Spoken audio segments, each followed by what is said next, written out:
6 నెలల కిందట టీడీపీ ప్రభుత్వం ఏర్పడినప్పుడు ఒక్కసారిగా బెలూన్‌కు గాలూదినట్లుగా ఇక ఏపీ రియల్ ఎస్టేట్ ఎక్కడికో వెళ్ళిపోతుందని ప్రచారం చేశారు. కానీ ఇలా ఒక్కసారిగా గాలి కొడితే బెలూన్లు పేలిపోయినట్లు అలా ఎగసిపోయే రియల్ ఎస్టేట్ పడిపోతుంది. అది మొదటిసారి అమరావతిని ఖరారు చేసినప్పుడు తేలింది. అందుకే ఈసారి అమరావతి రియల్ ఎస్టేట్ ఎంత ప్రచారం జరిగినా ఓ క్రమ పద్ధతిలో ముందుకు వెళ్తోంది. సిఆర్డీఏ పరిధిలో మధ్యతరగతికి అందుబాటులోని ఇంటి ప్లాట్లు లభిస్తున్నాయి.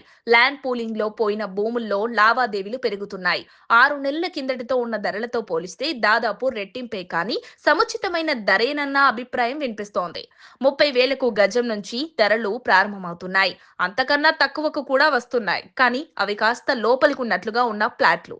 అమరావతి కోర్ క్యాపిటల్ పనులు జనవరి నుంచి ప్రారంభం కానున్నాయి. ఒకేసారి 40-50 వేల కోట్ల పనులు ప్రారంభం కానున్నాయి. అప్పుడు ధరల్ని పట్టుకోవడం కష్టమవుతుంది. ఇక సిఆర్డీఏ పరిధిలో ఉన్నప్పటికీ పూలింగ్ లేని ప్రాంతాల్లో గతంలో వేసిన వెంచర్లలో జోరుగా అమ్మకాలు సాగుతున్నాయి.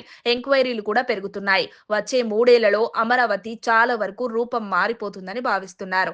ప్రైవేటు కంపెనీలు, యూనివర్సిటీలు, ఆసుపత్రుల నిర్మాణం ఏకకాలంలో జరగనుంది. దీంతో ఉపాధి కోసం వచ్చేవారు పెరుగుతారని అంచనా వేస్తున్నారు. అన్ని పరిశీలిస్తే ఇప్పటికీ సామాన్యులకు అమరావతిలో ఇళ్ల ఫ్లాట్ల ధరలు అందుబాటులో ఉన్నాయని అనుకోవచ్చని మార్కెట్ వర్గాలు చెబుతున్నాయి.